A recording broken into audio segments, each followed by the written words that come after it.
न सिर्फ कर्नाटक के लिए बल्कि उनका योगदान भारत के लिए भी रहा है। पूरे विश्व के लिए भी एक तरह से अगर हम देखा जाए तो जिस समय विश्वेश्वरैया उनका एक समय था वो समय था जब भारत तब जो ब्रिटिश कॉलोनी हुआ करता था, लेकिन उस वक्त भी सब जगह पे जिस तरीके से उन्होंने अपने काम को अंजाम दिया, जिस तरीके से उन्होंने काम किया, उन्होंने अपना लोहा बनाया। और जैसे आपने कहा कि उनका जो जन्मदिन है वो इसी वजह से जो इंडियन इंजीनियर्स डे के हिसाब से बनाया जाता है। और उसको भी क्यों ना, क्योंकि भारत रत्न उन्हें 1955 में मिली थी, लेकिन जो बात जैसे उनके जो पोते थे उनसे जब हमने बात की वो यही कह रहे थे कि इतने सालों बाद, करीब 4 दशक तक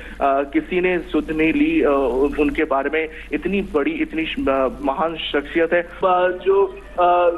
जैसे विश्वेश्वरैया होंगे, उनकी जीवन के बारे में जो नॉर्थ में शायद बहुत सारे लोग उनके बारे में इतना अच्छे से नहीं जानते हैं। लेकिन तपस मैं रोकना चाहूंगा कुछ तस्वीरें जो हम दिखाना चाह रहे हैं अपने दर्शकों को कि पीएम मोदी ने भारत रत्न एम विश्वेश्वरैया की स्मृति को समर्पित विश्वेश्वरैया संग्रहालय का भी दौरा किया। हमने इससे पहले देखा कि वो समाधि स्थल पर गए, वहां उन्होंने पुष्पांजलि अर्पित की और ये उन्हीं की स्मृति में ये एक म्यूजियम बना है जिसका कि वो मुआयना कर रहे हैं।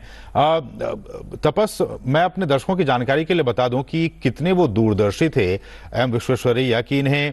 दक्षिण भारत के मैसूर हम जानते हैं कि बहुत ही महत्वपूर्ण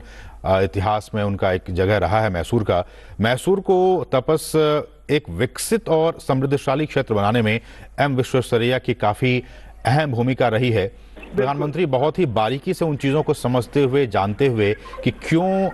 इतिहास में अगर ये बातें ऐसे लिखी हैं तो उसके पीछे कारण क्या है, इसलिए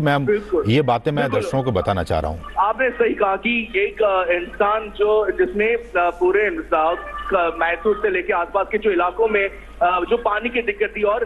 देखिए एक सामान्य उनका जो घर आप देखेंगे जहाँ पे प्रधानमंत्री मोदी खुद गए, जो म्यूजियम था जो वहाँ पे वो गए, आप वो देखेंगे वो एक सिंपल सा घर है। ऐसा नहीं कि वो बहुत ही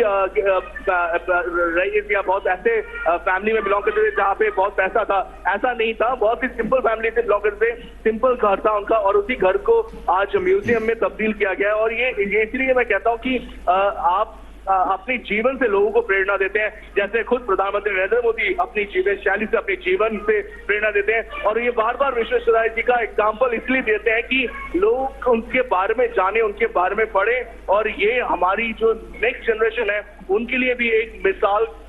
के तौर पे ये